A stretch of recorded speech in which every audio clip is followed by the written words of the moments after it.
Hello, and welcome to another episode of Scavenger Life. This is episode number 482 at scavengerlife.com. So there have been times when there have been people on the forum that have had a very good eBay business. You know, they've created their pipeline. Yeah. They probably have a shipping table. Yeah. They have all their spots that they love to go and shop at. Yeah. It's perfect. They've reached nirvana. Mm-hmm. And then what happens is they get a job. And yeah, some of the reasons I've heard, and it makes sense, is that all that's great, the whole starting a pipeline and you own your time. The problem is, I've heard is that they want companionship, adult companionship. Because, socialization. Right. So maybe they have kids at home and they're like, yeah, I'm working at home. It's great to have my time. I'm just around my kids all the time. Yeah.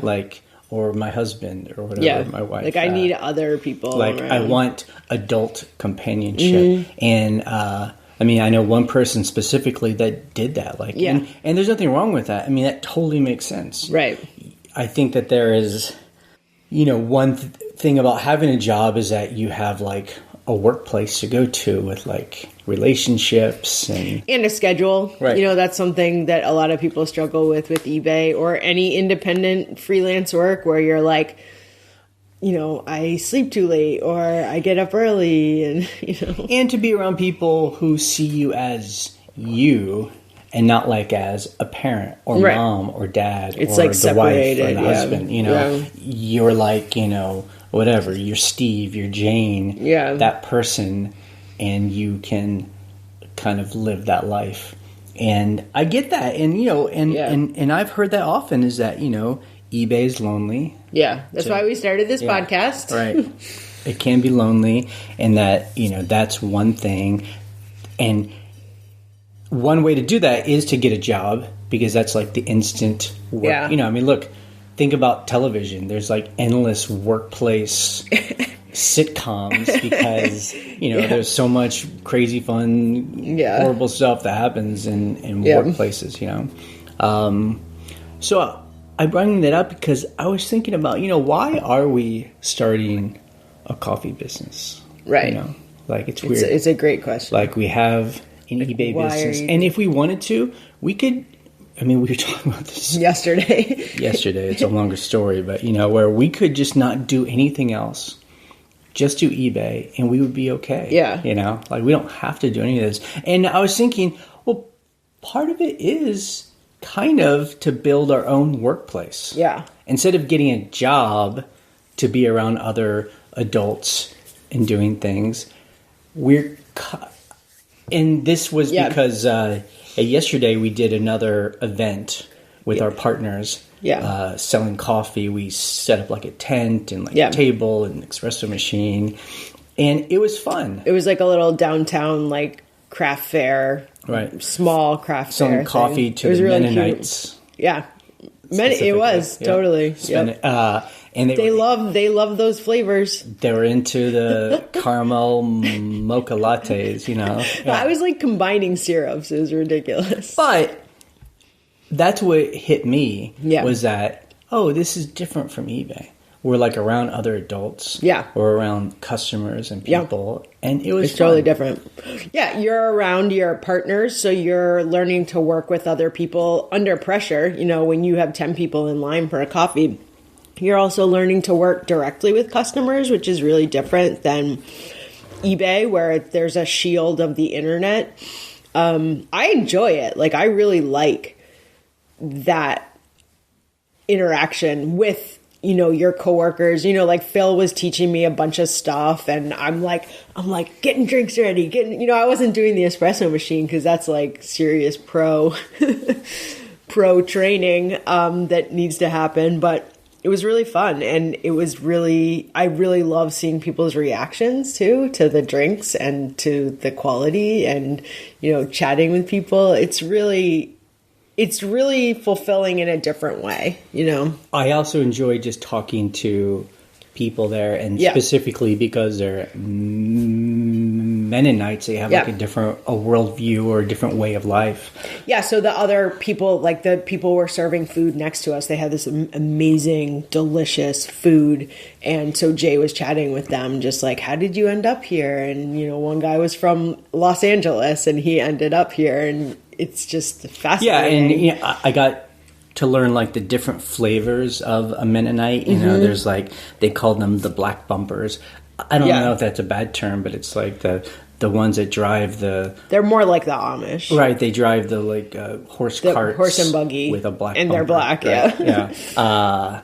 You know, or then there's the ones that like drive the horses, but they do electricity. And then there are ones that don't do electricity and drive the, you know, that they're like the craziest. Right. And then there's the ones who drive a caravan and go to the grocery store. Right, I mean, like they do everything, whatever regular people do. They just also wear the garb. Ladies have the little hat things. The little bonnet. And white tennis shoes and long skirts. They don't all wear white tennis shoes, but a lot of them do. Yeah.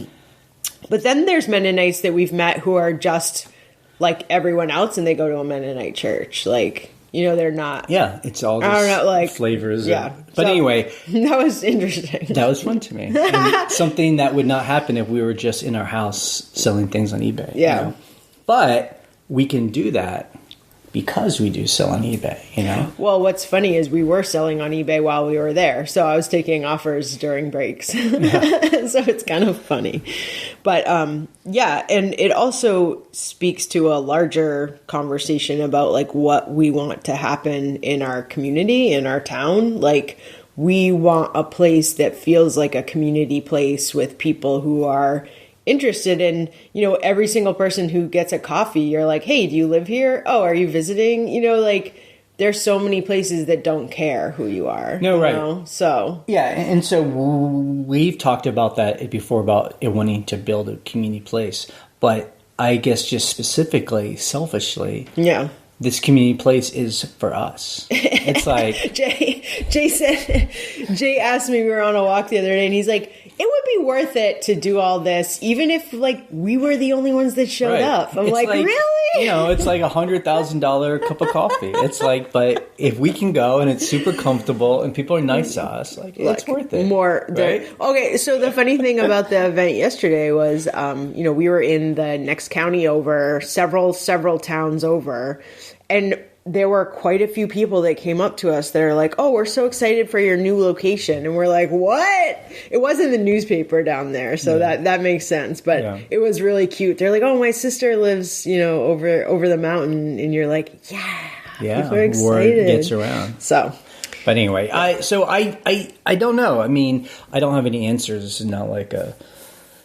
This is not the answer podcast. But this is the question podcast. But I think that is interesting, and I wonder if other scavengers feel the same way. You know, you create this cool business, this pipeline. That no one else understands. You don't have to clock in anywhere. You can sleep late, all those good things. But there's one thing that you crave, and that's companionship. And community. Yeah. And that's maybe outside of your family, right? And, well, and also, how do you find that? And we've talked about that on the forum in the past, where people are like, "Well, get a hobby and join a group." Yeah. You know, and that's one way to do it too. I just think it's interesting. I really think, for me, that's a big motivator. Is that I don't want to get a job, right? But I like the idea of being around other people and working with them, and having relations with them outside of you, you know, so they see me as me, And instead of getting a job and doing that, we're just starting another business. Well, also, it is helpful that we're starting something that we're interested in. Like, we're interested in coffee. You know, it's not like we're just like, oh, we started. I don't even know. We're a part of a group that's. Yeah, I don't know. It helps that we need that in our town and that we are interested in it and we're like diving quite deep into it. You know, it's not like we're just like, oh, we opened a cafe and we rented to someone, which we absolutely could have done. And most people were like, why didn't you just do that? You know, we dove deep where we were like, okay, we're roasting all our own beans. Like this is their business model. So it's like, we really need to know what we're doing quickly. Yep. So to me, that's super fulfilling. Like I was nerding out with the barista, this guy that works for them at the event, and he was just like, how do you know all this about coffee? Like, how long have you known? And I'm like, a year. I've known about this stuff for a year, and I'm just diving as deep as possible. I drink coffee. Yeah, right. That was Jay's answer. I'm really good at. I've always drank coffee, which is an education sometimes. We also have been good about, we do deep dive, so we've been spending the past year and a half really learning a lot about all this stuff. So it's cool. And I think also, like, we've been doing eBay for a while, so doing something like this helps us not just be in a grind of like, here's another box of weird stuff from an auction. Hang on. You know what I mean? Hang on a second. Is this next on your list? I got an idea. No. Okay. I was thinking, our adventure with starting this coffee business is just like how we did it with the eBay business. Yeah. Right. There's so many resources out there. We started to read books. Yes. I've been doing podcasts. Yes. There are people who have made podcasts about opening business, opening specifically coffee shops and how to make people coffee. Roasting, and drinking, brewing. When I'm driving around, I've just been hearing all of these things. Yeah. There's so much to learn. We did take some classes. That's yes. something we didn't do with eBay, but we did do that with this. We took courses. Yeah. And that's how you do anything, really. Yeah. Whether it be starting an eBay business or starting a coffee shop. Yeah. That was my big idea. Yeah.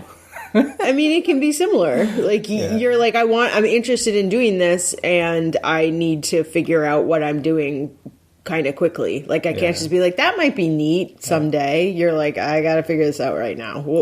When like one of my first classes, the teacher was like, this coffee's from Guatemala, and like the other people who are roasters in the class kind of all nodded. Oh yeah. And I was like, what does that mean? You just said it's from Guatemala. Why did they nod? How do you know that? Yeah, right. like what did that mean that it was from there? And then my teacher explains it. Well, it has certain taste profiles, or it can be a more dense bean, blah blah blah blah. Right. And so you start to hear those words and hear those phrases and those ideas. And you still don't know everything. I'll talk to Phil and I'll be like, well, why did you do it that way? And he's like, I don't know. I was just guessing. Yeah. And you're like, oh, okay. But it is just like eBay, how when we started, I didn't know anything about anything. Yeah. I'd been surrounded by these items out in the world my whole life. Yeah. I was blind to them all. I'd go to flea markets. I would just like... You wouldn't even pick I was stuff like, up. I want shoes. I want boots specifically. I want leather boots. I want leather boots. And Pendleton shirts. I would just like walk through an entire flea market and just not see anything and be like, there's nothing here. Yeah. And now we've learned a lot, and now I go through it and there's just so much stuff. You're like, wow, look at that. Treasures. That's like a British... 18th century, a wooden coffee box. I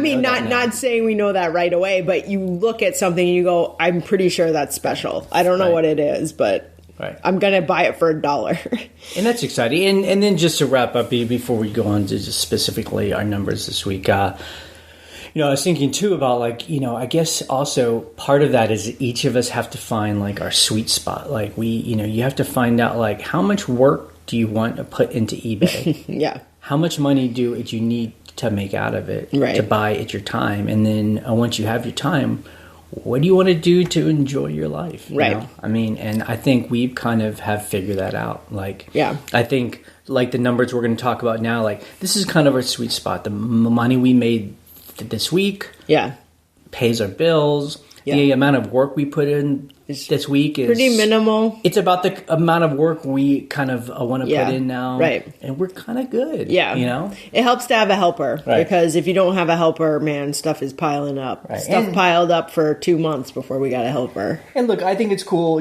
People pop up on the forum and they're brand new and they're like full of just like energy and fire, like they just discovered that, which is great. All this stuff that you can sell, and they're just like, guys, I'm selling on Facebook Marketplace, I'm selling on Craigslist, I'm selling on eBay, I'm selling on Amazon, I'm selling on Depop, I'm selling on all these other places. Yeah, like I watch TV and I list, and then like on the toilet I'm listing, and like when I'm like in line at the store I'm listing on my phone. I mean, I'm just like, cool, like. I know it's exciting, Yeah. And then, but at some point, I think everyone just has to find out, where is it where it's comfortable, and you're not pushing so hard, because I don't think we couldn't keep it up that long. I mean, we pushed hard in the beginning. Right. Like when we were renovating our house, I remember like being surrounded by construction just on my computer, like listing, because I was like, I got to pay for this. And kind of, it's knowing a specific number that we had 3 guys who were working. That us. number on Friday. And we're like, we need $2,000 Friday paycheck this week. Like, let's hit it hard.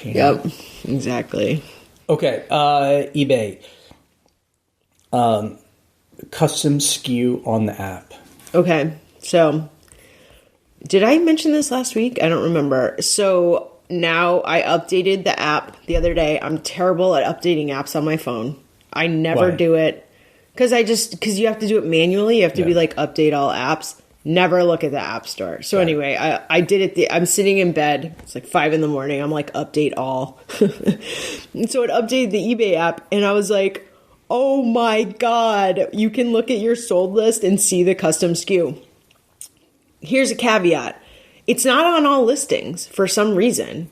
I have a custom SKU on 80% of my listings. Clothes generally don't have a custom SKU anyway, because they're in my clothing building.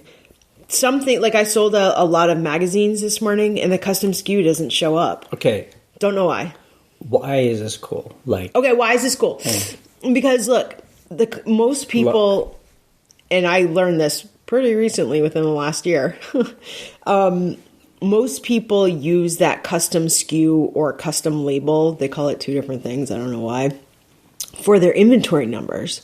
So they're like, it's on shelf X, bin X, bag X. So in the morning, you go out to our storage building and you have your phone and you have I'm going items through sold. The list. And in the old days, I'd have to open a week ago. Yeah, I have to open Safari on my phone. Right. So you open it through the web browser and go to the actual page. Yeah, and go to your sold page like you see on your computer. Right. And I'm looking at it that way, which was okay. But I was like, why can't I just do this on the sold in the app?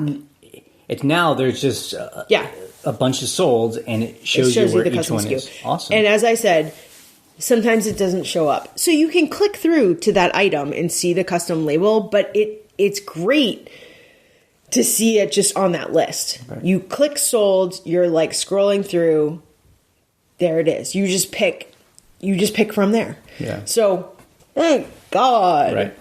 Cool. So it's awesome. Yeah. I just want them to fix whatever bug it is where some of them don't show up. I think it's a formatting thing. Sometimes on the solds where they're like sold via promoted listing, which number one, I don't care about on the app. I'm like, you don't have to show me that on the list. Show me my custom SKU.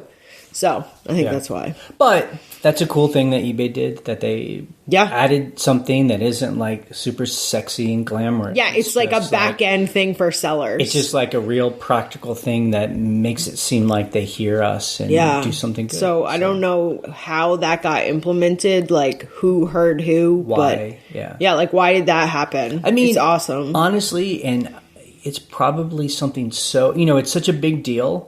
Kind of, but it's probably one of those really random things where like Steve in like the app mobile department he's in like cubicle C. He's like, oh, I could probably just do this. Let me just do this. Okay, done. And then and it's just like it was just an update, and like if no one pays attention to it, or anything, and we're like, oh my God, finally, I can see the custom label on mobile. I know. In the list.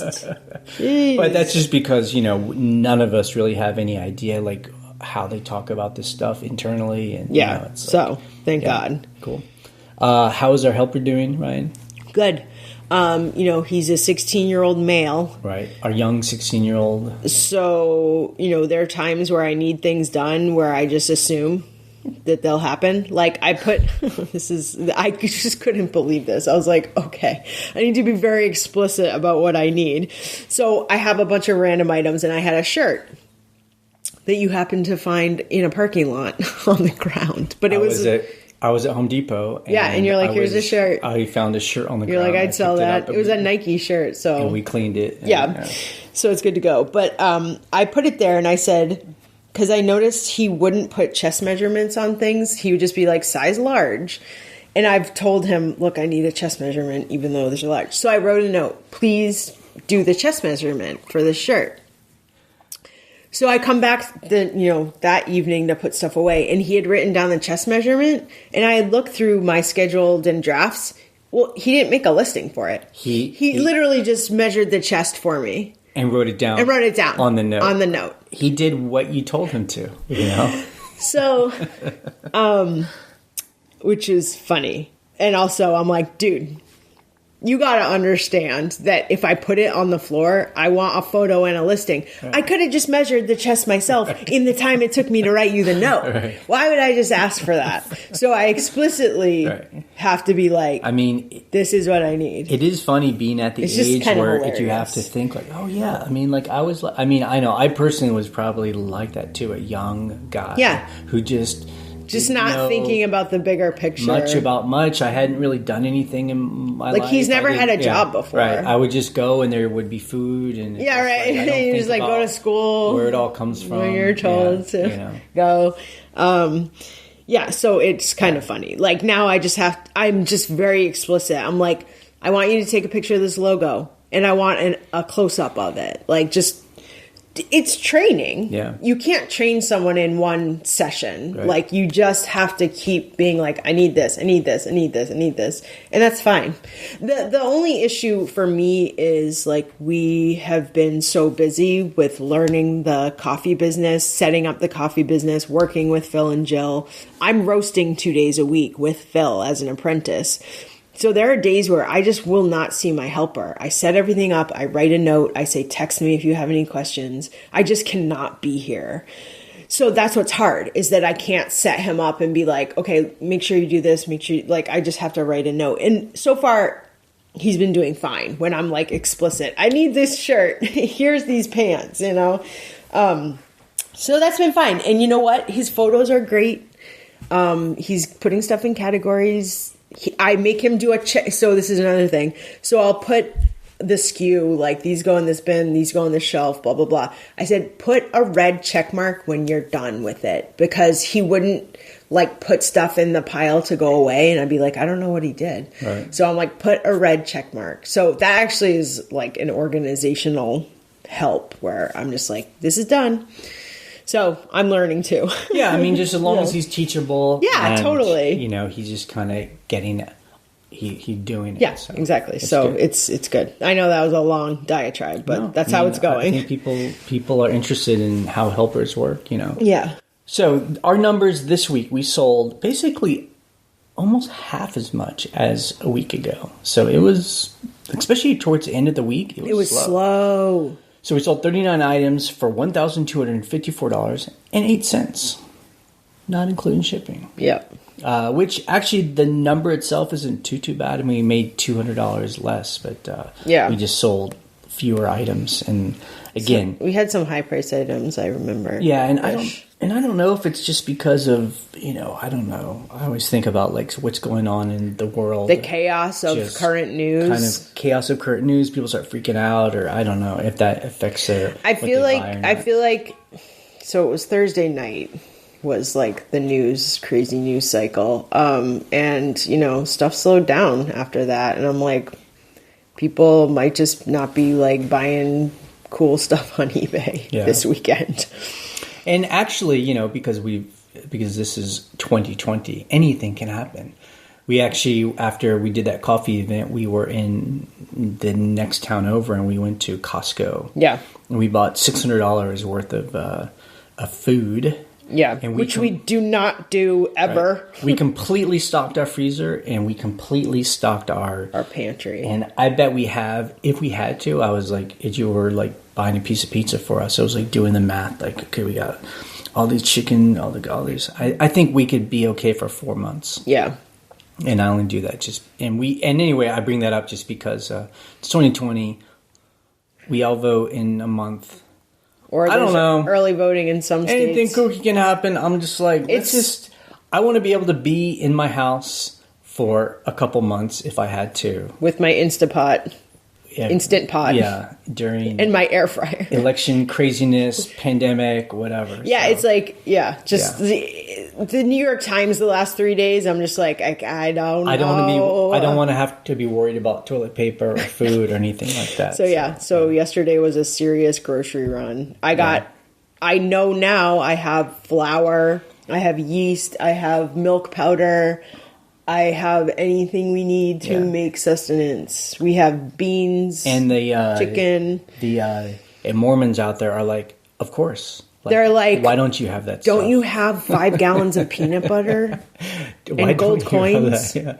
So hey, they're smart. They're ready. Okay, things we sold this week. So we sold a little statue with a broken head. Oh yes, for $90. Yeah. So the same person was bidding on this, or sending me offers. I think you had it up for like $250 or something. I had it. So the thing about this statue, right? If it wasn't broken, it'd be worth like $400 because it's a hand carved marble bust of a woman with these amazing hair wrap things. It's like about the size from Italy. Of my forearm. It's signed. Like, it's like it's like this substantial, like hand carved, beautiful portrait of a woman from Italy.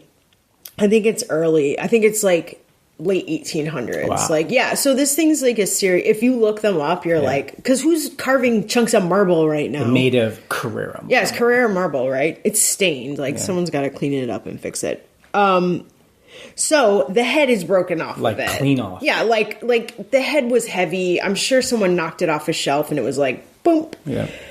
Still look, even with the head broken off, I'm like, it's still a cool, like spooky, weird piece, right?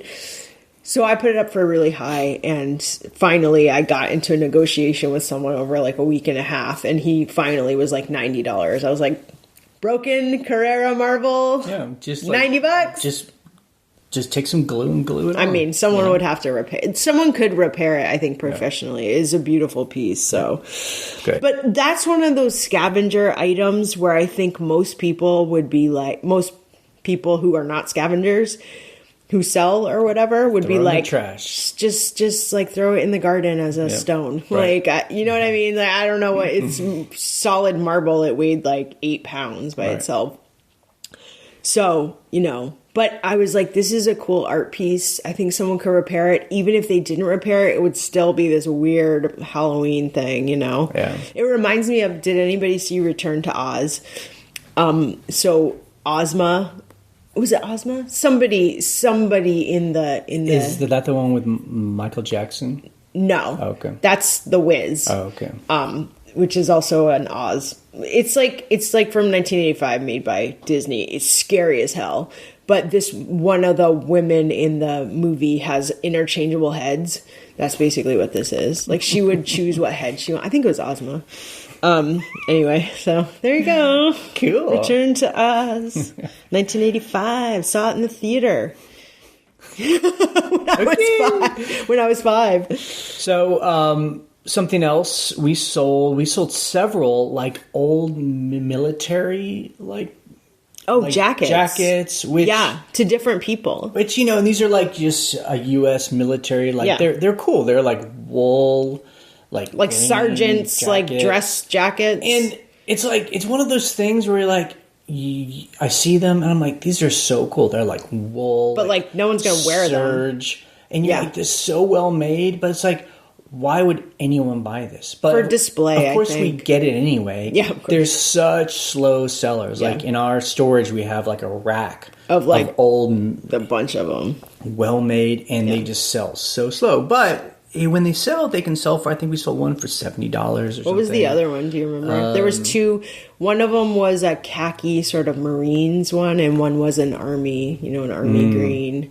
But they have all the patches, and so that's what's interesting too, and the pins and stuff. So, and then something else we sold that we sell fairly well. It's such a weird thing. It's such a weird item to me, and that's like stone fruit. Like, oh my God. Fruit decor. Right. It's like fake fruit that's hand carved out of like marble or stone or agate or whatever. And this stuff sells very well. Agate. Yeah. And so, it's weird. Some of them can sell for hundreds of dollars, So I at an auction bought like a big box of stone fruit, like the weirdest fruit, mangoes, pomegranates. You're like, it's not just like fake bananas or whatever.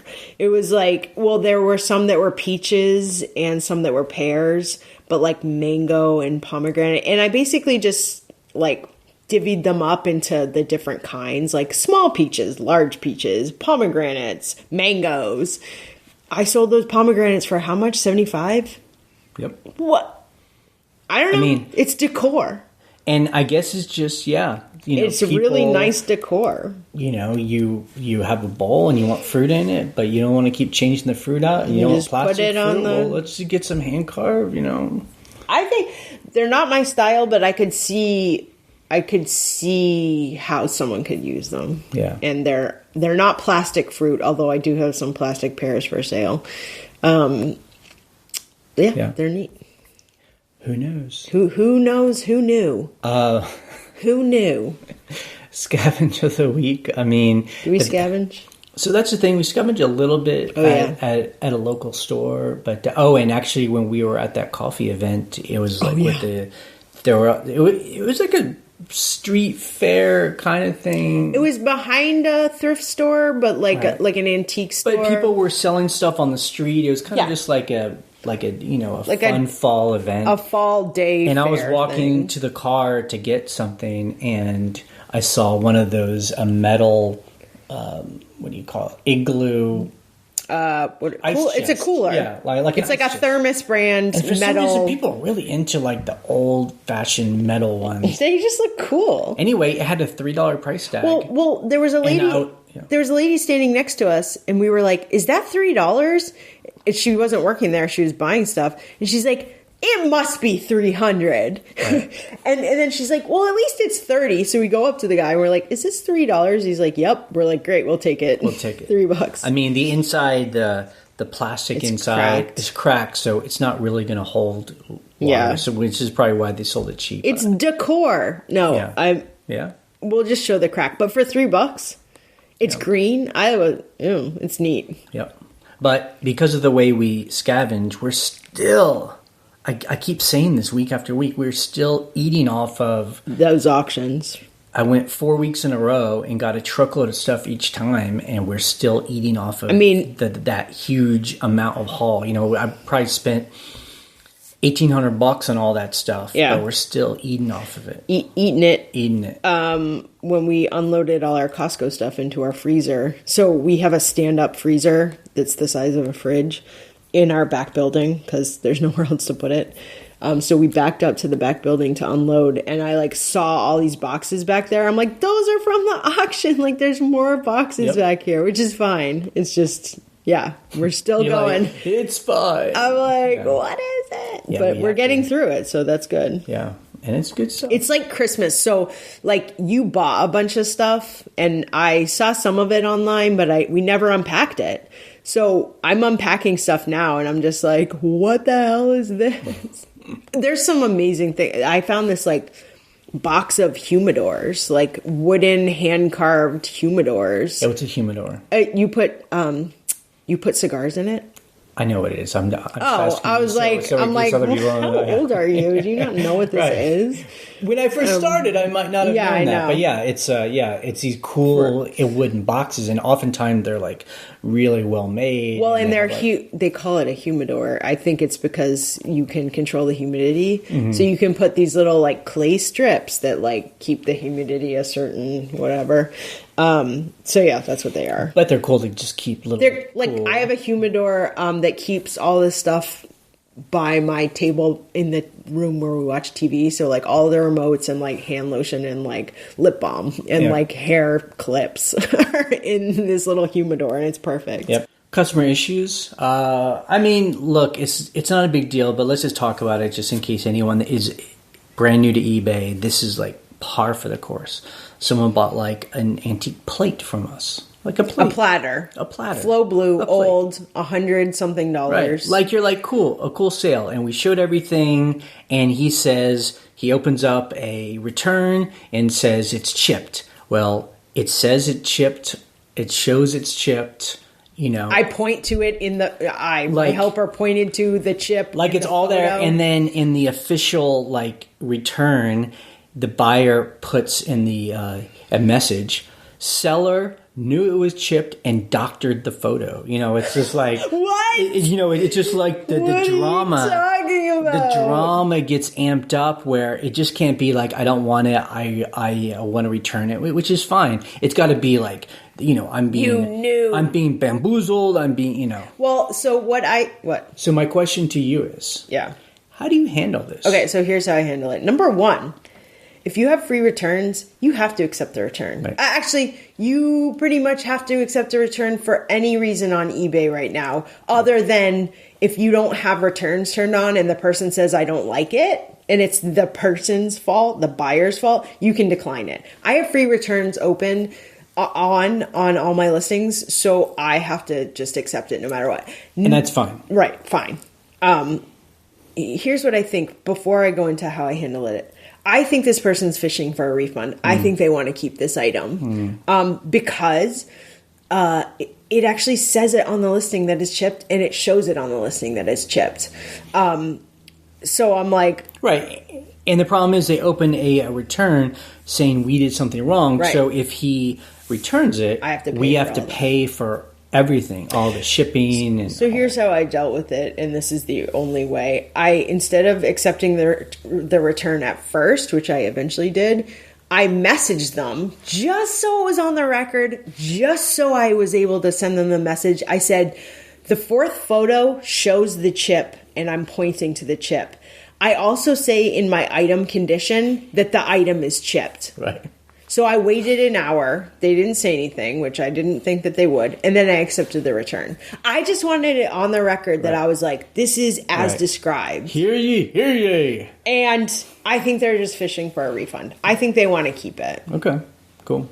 So, and if they send it back, I'll just resell it. Right. And so that's what we do is we don't have long conversations or fights or like, how dare you, say I did something wrong. You're just pointing out on the, it is as described. Then you accept it. And then if we get it back, do you call eBay and be like, this isn't my fault? I mean, I'll take the return, but I'm not paying. Because they're not going to do anything. Okay. They're not going to give you your money Do back. You give them a partial So I don't refund their, like this person, I won't refund their original shipping. Because eBay gives you that choice.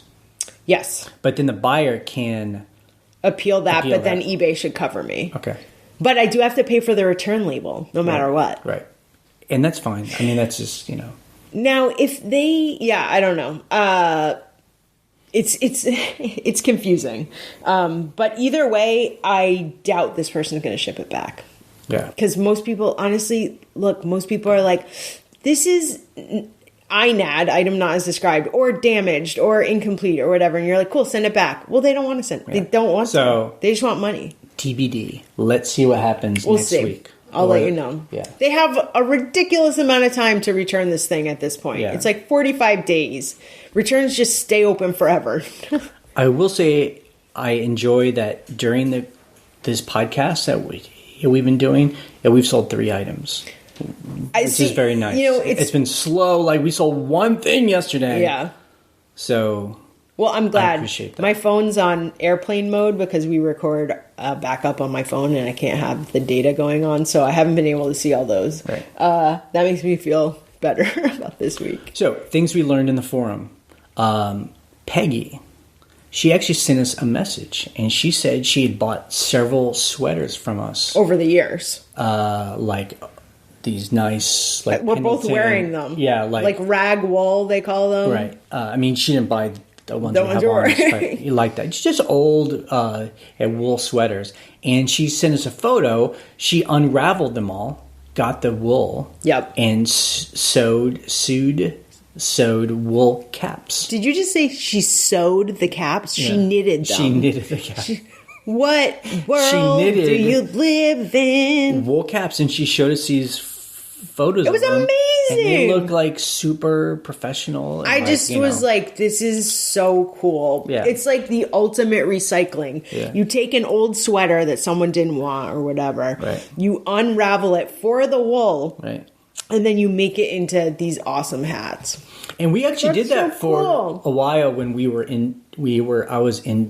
I was really into wool. Yeah. I was really into wool.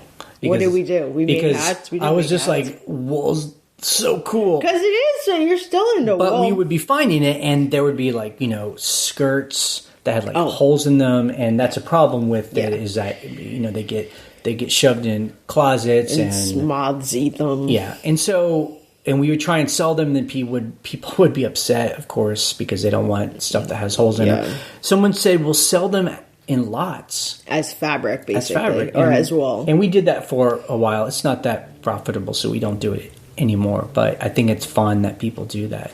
Well, I wonder if it's cheaper to buy a bunch of old sweaters than to buy wool. Yeah. It can't be. I doubt it. I mean, especially all the, you got to take it all apart. Well, you got to take it apart. Although unraveling is not a big deal. Like once you get it and you can, if you can unravel it, it's pretty easy. But anyway. It's all one piece, basically. That warmed our heart. I love that so much. Thanks, I was like, Peggy. I love it. Yeah. So cool. Yeah. Okay. Let's go to the questions or comments. Okay, you can call our voicemail line. The phone number is 540-407-8486. Or you can email us an audio file from your phone. Our email is thescavengerlife@gmail.com. Hey, Jay and Ryan. This is Marty in Santa Barbara, California. I'm responding to the caller from Australia. I might actually have some information that might help her, so let me just share that.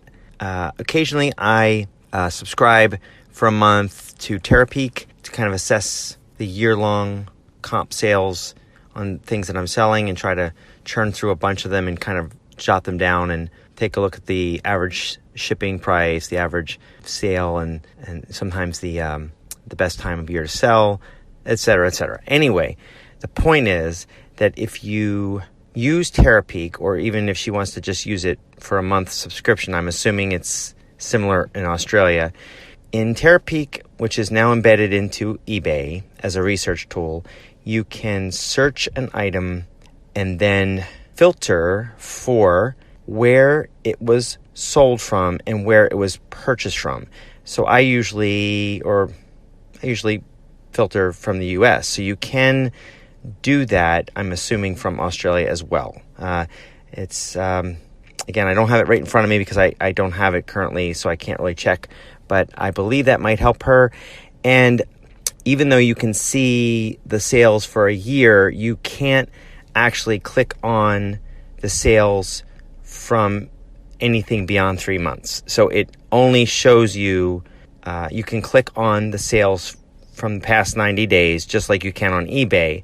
But in this way, she can do it and filter it for Australia. That's my hunch. Hope that helps. Keep up the good work. All right, thanks. Bye. That is a cool tip, to look at Terapeak data and search by location so she can sell somewhere.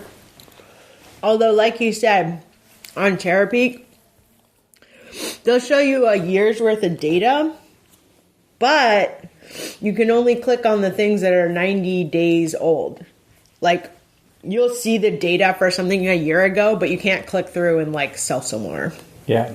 So it's a bit of a limitation there, but it's something. And I do want to make clear that, I'm just a guy on the internet. I sometimes talk about things I don't know about. Maybe I drink a little bit too much coffee and I get a little too overly excited. Like last week, I was kind of poo-pooing the idea of people who sell somewhere. similar, but I'm just like, why do that? Just like write your own listing, and people are like, kind of upset at me. And it's because, I'm not doing it myself. They're like, you don't even know what the listing page looks like, Jay. And, and I was thinking it would copy over the photos. It doesn't do that. It just copies over the information. And I get it, I thought it did copy over the photo. Like if you have a video, like an Xbox video game, and you're like, sell similar. Well, I guess that's a catalog image, not like 10 photos or something. Okay. Yeah. So I don't know anything either. People are into it, so don't let me stop you from doing it. Sell similar. Hello, Ryan and Jay. I had a question for you. I listen to your podcast often, and I enjoy it. Please keep up the great work. I have been doing eBay without a store probably for about a year and a half now, as a hobby, as a little bit of side income to my full-time job. My thoughts were, my question for you is, do you think that if I was to actually get a store, a paid-for store, whether it be the basic or all, I think there's two or three stores, and then you have to be a very high volume seller to get to the other two, I believe. But anyway, just any kind of store, even if it's just the first one. Do you think I will get more traffic and more sales because of that? I've always wondered that. I've always wondered whether eBay prioritizes stores and items that people search for, those items in those stores, whether they send those results back from the stores or not. I know that's something probably nobody could ever prove. Everybody just probably got a theory about it. But I guess one question I would have, maybe that some people would know from experience, is are there any tools that you get with a store that allow you to drive traffic to your store with different types of tools that eBay offers in a store that you don't get with just a regular non-store account, which is what I have now. So enjoying eBay, having fun with it. Just want to see if I can get more sales, and whether that moving over to a store would be the thing to do. All right, keep it up. Appreciate your answer. Take care. Okay. You asked two things there, and one is, it's so fun. We haven't talked about this in so long. We used to, on this podcast, talk endlessly about all the conspiracy theories around what drives eBay. Sales. Because I mean, people would call in and they would just be, look, they would like, okay. End them after 7 days, relist. They would be like, this is how you hack the eBay thing. You do this, and and this like changes everything, and this will sell things more, and you like got to click it 3 times, and then you like relist it, and put this magic number in it, and thank God we haven't talked about that in a long time. It's just like put your head down, list, and go. So the question specifically is, if you list items in a store, does eBay like bump you up in the search? I mean, I don't think so. Look, the reason to get a store is you want lower fees. Do the numbers. Do the fees make sense to have a store? And that's it. Yeah. I don't know. It's been so long since we haven't had a store that I'm like, I don't think anything looks different. You have a seller hub. You can ship stuff. It just... I feel like it's the fees. I'm trying to think. I feel like and people should call in and tell us. I feel like there are some things you get with a store that you don't get with... we don't know what they are. Yeah, I don't know what are they? Promoted listings? Other than the fact, the thing I can say about a store is if you get like a set number of not free, but like included listings. Right. It's not per listing fees. Right. Although you still get final value fees on everything. Yeah. So but there's no listing fees. I don't know. Yeah. I don't know. That's absolutely not helpful at all. Sorry. That's all we know. Good morning, Ryan and Jay. It's Liz from Missouri. So I got my coffee this morning, and I'm really happy. I'm excited, actually. I'm drinking it right now. It's the Costa Rican blend. I mixed 3.5 tablespoons of coffee with 4 cups. You use 4 cups of water. And next time I think I might go the 4 tablespoons with the 4 cups of water. But it's good. I like the flavor. It's not acidic and bitter.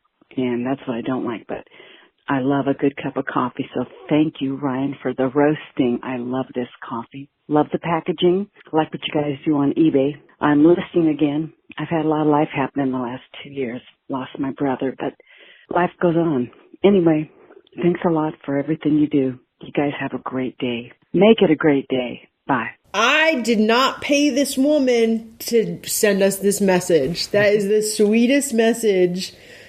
And that was probably coffee that Ryan helped. Look, if she just roast. got her coffee, then I helped roast that coffee. Yeah. Any coffee that you get from here on out, I helped roast. Yep. Correct. I might have packaged it up because I'm bagging while Phil's doing other stuff. So it is interesting. So, you are now helping Phil roast twice a week. Yep. You guys do it 4-5 hours at a time. Yeah.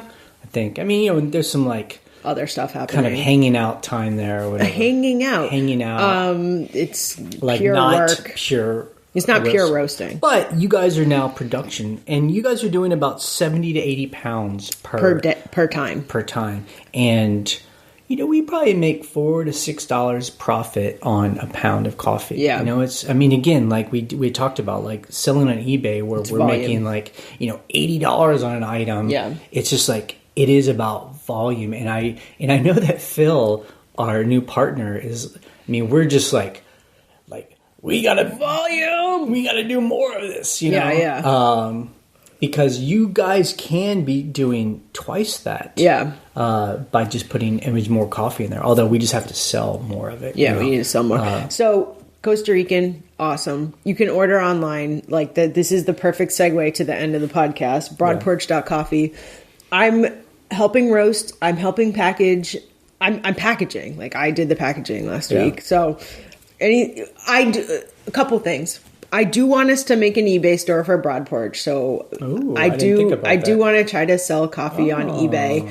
That's down the road, but we know eBay so well that I didn't even know that. Yeah, so wouldn't it make sense to have a little store on eBay? We never talked about this. That's cool. I mean, we have our own store, but why not sell on eBay too? Yeah. I mean, just try. So there's that, and we're redesigning the packaging. That's actively happening right now. We're trying to get quotes on printed bags, and we've redesigned the labels. Yep, and you guys are making some new blends, or you're going to rename some blends. Rename some blends. So that's super exciting. I think our stuff is going to look really good. Yep. Soon. And on, I think on Wednesday we had talked about we're all going to get together and do some tastings of everything, so that we can have the tasting notes for the packaging. Right. So that's final, where you're like, what does this taste like? We're going to write it on the label. That's going to be like us hanging out with coworkers. Yeah. Doing something having really important. Social interaction. Yeah. Having some adults socializing. It's great. Yeah. It's cool. It is exciting. So thanks for that call. I'm sorry to hear about your brother. But yeah, she's right. Make it a great day. That's what she said. Yeah. Make it a great day. Yeah. Shut up and do something. Whoa, okay. That's what I would say. She's really nice about it. Yeah. She's like, have a great day, make a great day. I'm like, just shut up and do it. Stop sitting around. Start hoarding food. Come on, go for it. Don't do that. But stock up. I think it's a good idea. Yeah. Okay. Thank you for being with us. I hope you've been listening, taking photos, drinking coffee. Maybe it's our coffee that selling we made things, for you. Yeah. Having your own life. Yep. Waking up without alarm clocks. I did that today. It's great. Don't tell anyone about this podcast. This is our little secret. You can subscribe if you're already subscribed. That's what you're saying, basically. This podcast is ending in 3, 2, 1, bye.